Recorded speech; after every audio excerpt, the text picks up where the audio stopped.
Hi, everyone. I'm Harrison Roakes, and I'm glad to be talking to you today about per and polyfluoroalkyl substances, or PFAS, and management of them in consideration of transportation networks.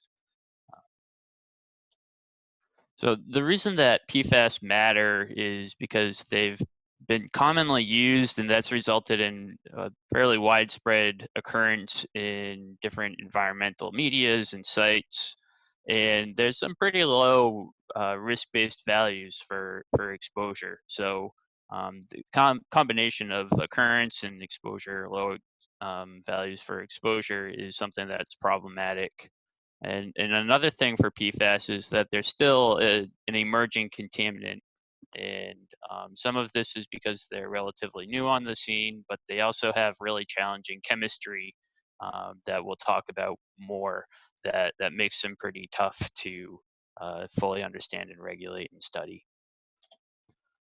For transportation, the key issues really are some due diligence and legacy sites for right-of-way and acquisitions.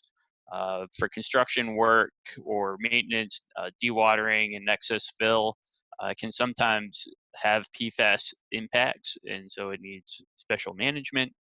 And then there's also considerations for emergency response with firefighting foams, which I'll also talk about a little bit today. This is a picture or diagram of PFOA, which is one of the more studied PFAS. And I want to talk about it because this is really kind of fundamental to everything. PFAS have a fluorocarbon tail. In this picture, the black is the carbon tail, and the green is the fluorine attached to the carbon tail. And that makes for the fluorine protects the carbon tail, and makes it really resistant to degradation, as well as resistant to heat and other chemicals, as well as slippery compared to water and grease slips right off of it. Um, what makes different PFAS different from each other is a functional group head, and so that functional group head, in the case of many PFAS that we talk about, has a negative charge on it, and that makes some PFAS really soluble in water, and so it moves around in the environment relatively easily. PFAS as a group is a large number of chemicals, thousands. The ones that we're talking about here are down here at the bottom of the tree, the perfluoroalkyl acids. Um, but there's a lot of work going on looking at other types of PFAS and trying to understand their environmental relevance. I mentioned that there's lots of uses for PFAS. Most of the uses revolve around that special property of PFAS being really resistant to chemicals. They are resistant to water and oil, and they're also resistant to heat. So they're used for lots of things like coatings on fabrics and other materials. They're also used in performance materials like strong plastics and adhesives and waxes.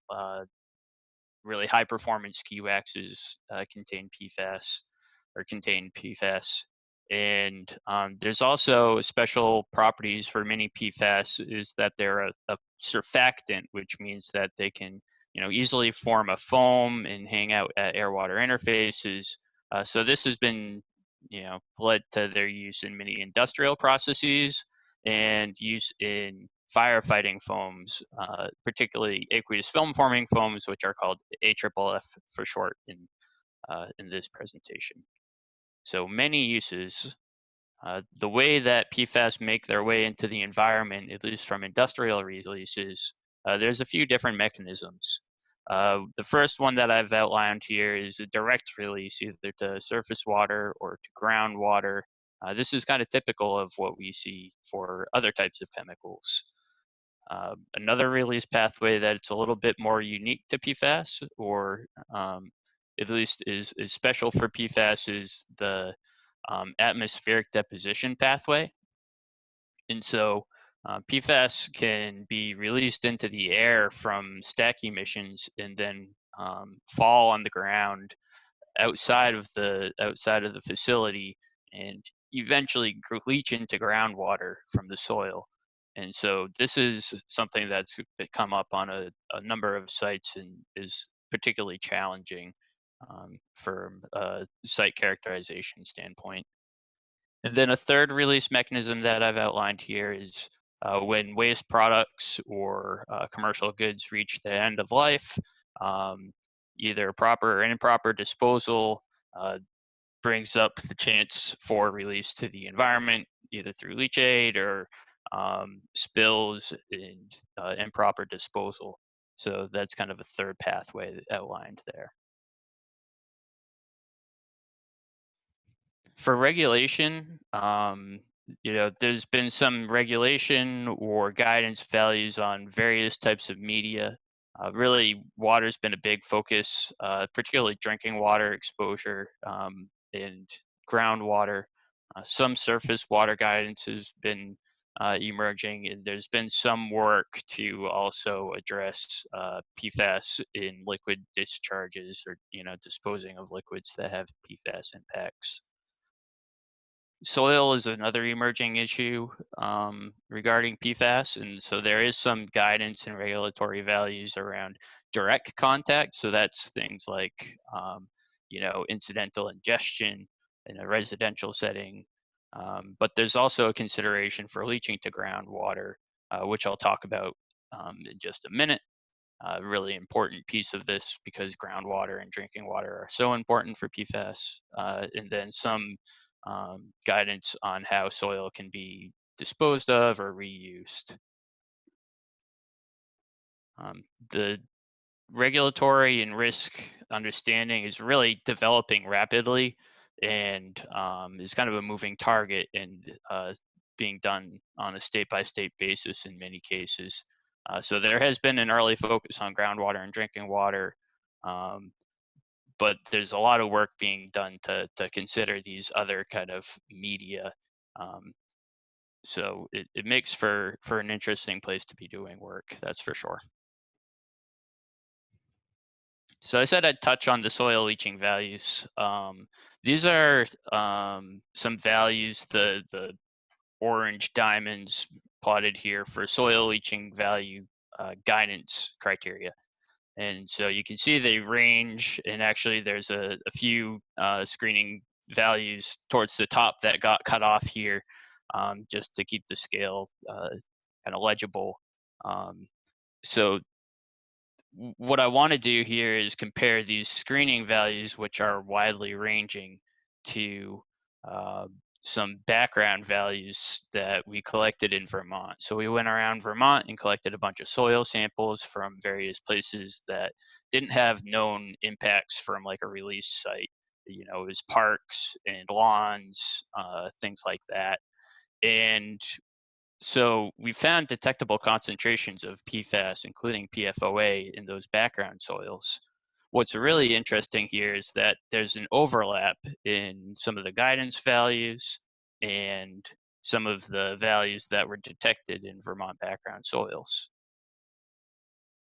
And so when you have on the left here some of the screening values being lower than some of the background soil data on the right, you have kind of a mismatch here, and that adds a real challenge for understanding whether soils present an actual leaching concern or not. So for transportation projects where soil impacts are suspected, there's going to be a hard time comparing directly to some of these guidance values.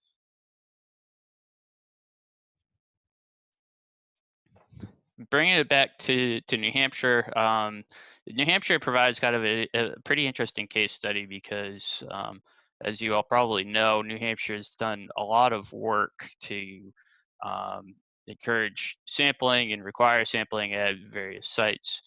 Um, some of this all kicked off with a few high-profile sites in New Hampshire. There's military AFFF application on the seacoast, as well as a Superfund landfill, and there's one large industrial atmospheric deposition site. Um, so, so this is a bulk of kind of the awareness of PFAS in New Hampshire is stemming from some of these higher profile sites, but DES required sampling at hazardous waste sites, landfills, and sampling of PFAS for some environmental site assessments. That's kicked off a bunch more sampling in the state. And finally, the state has pretty low values for groundwater and drinking water standards. And so those are also driving action across the state.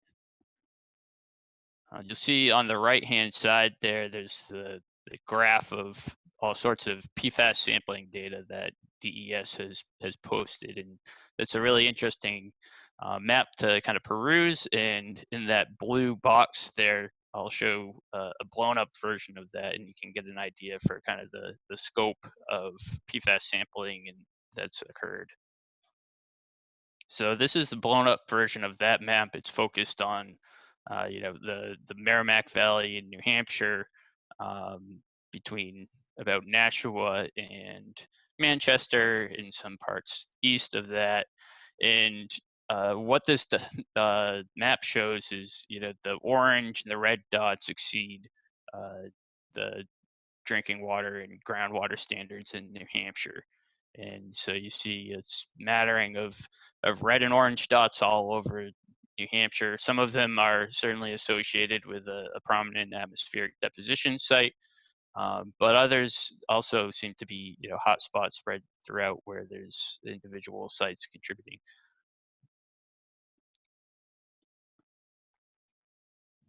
So this is some work that DES has presented in other presentations, and I took that information and represented it just in a shorter kind of summary. What I wanted to show was how often PFAS exceed groundwater standards in New Hampshire.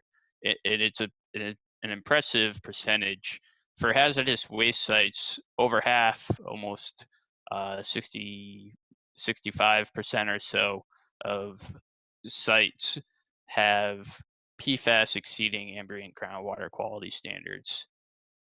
And almost 90% of them have had PFAS detected in groundwater. For landfills, pretty similar numbers, about 65% have had exceedances of PFAS in their groundwater. So this just kind of emphasizes the scale and the widespread occurrence of PFAS in groundwater in the state.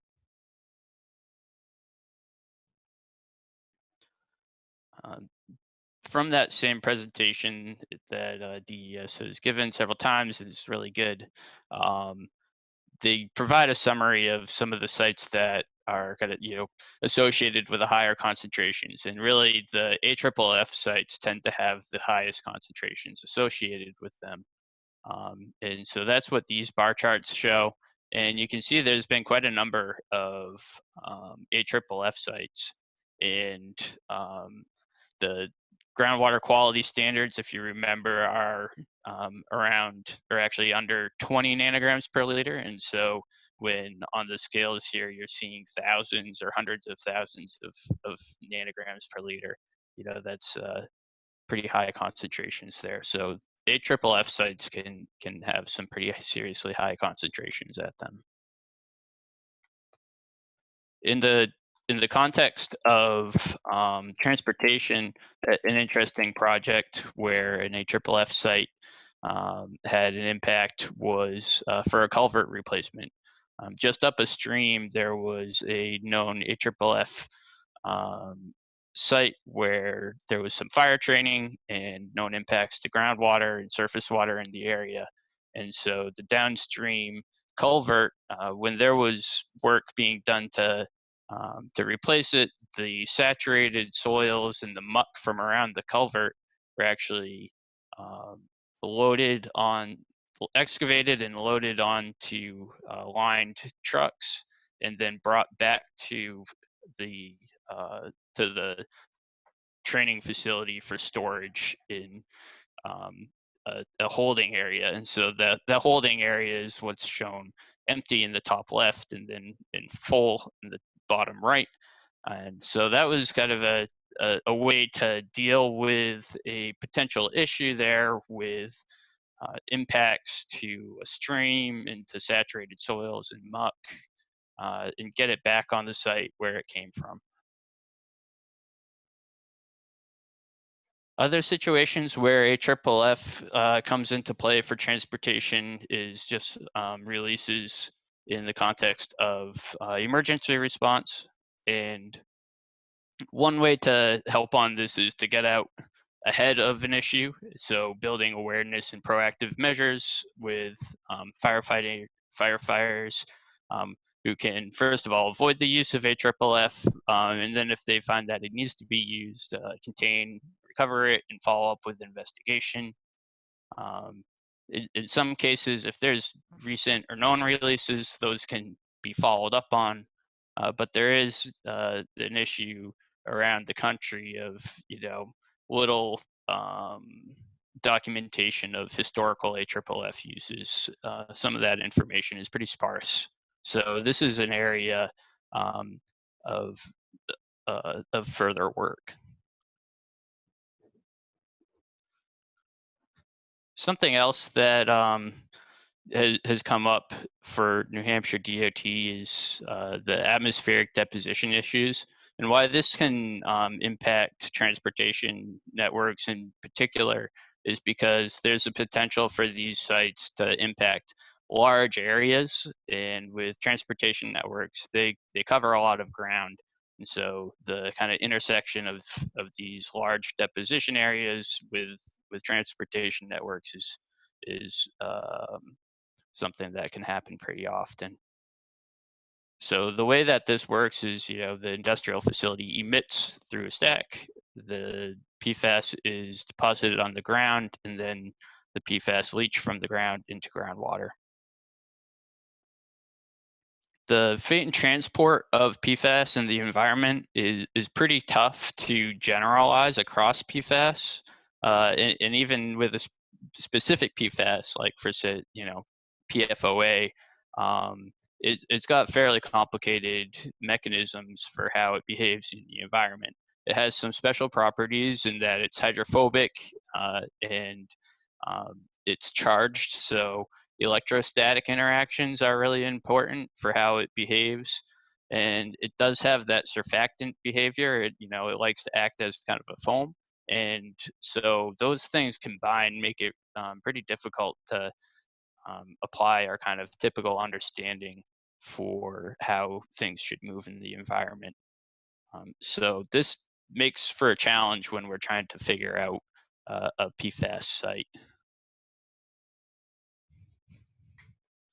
So this is a project for DOT where there was a known atmospheric deposition site that introduced some management uncertainties for construction regarding dewatering, where those liquids could be sent, and how to manage soil within the project area, whether that could go offsite or be reused within the project area. So what we did was collected a number of environmental samples from around the area, including surface water, groundwater, soil, and some muck samples, just to get an idea of the types of concentrations that were out there. And we also did some specialized testing on the soils to get an idea of their leaching potential, because like I said before, the guidance values for understanding leaching are pretty uncertain and difficult to apply. So collecting site-specific information about soil leaching was helpful. This is the plot for the data that we collected on the soil leaching. And so we collected multiple lines of evidence because one test doesn't tell a full story with soil leaching. So the first column shown here is a soil concentration. So this is the normal concentration that someone would get back from the lab if you want your soil analyzed. On the graph, I included a nearby groundwater concentration. So groundwater more or less co-located with where the soil was sampled from. a column test, which is kind of the first flush of water that was sent through a column, and it was supposed to kind of reproduce a situation where the soil was excavated and then replaced, and then this first kind of flush of rain comes through the column. And so it's just a little bit of water that kind of squeaks at the bottom. We collect that and send it to the lab. And then SPLP, which is synthetic precipitation leaching procedure. This is a standardized method which uses quite a bit of water compared to the column study, and is more representative of kind of a longer term leaching potential, and maybe some leaching into groundwater that we see over a longer period of time. So this is what the data look like for those 5 different samples, the 5 different soil samples that were analyzed for these different methods. And the best way to explain it is to kind of walk through one data point. So for instance, for this sandy soil, the soil was actually non-detect. Nearby groundwater concentration was about 70 parts per trillion or nanograms per liter, so above the standard. The column test, or the first kind of flush, was right about the groundwater concentration, and then for longer term leaching with the SPLP, the concentration was quite a bit lower, down at 10 parts per trillion, less than standard. So kind of in the aggregate, the summary of the data is that the groundwater concentrations in the column study, which is kind of the first flush, is those numbers were largely comparable. They kind of fell within the same range. But then the longer term numbers shown by SPLP, those were generally lower than the groundwater in the column study, which makes a little bit of sense. There's ongoing work to propose, management options dealing with the soil and the groundwater in this area, but the data approach here is one that was kind of tailored to the situation, and is an interesting case study of how there's a lot to think about when it comes to PFAS and transportation projects.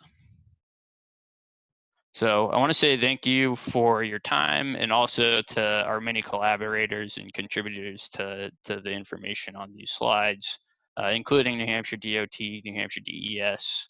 And I work closely with the ITRC team and borrow generously from the materials that they put together. So thank you.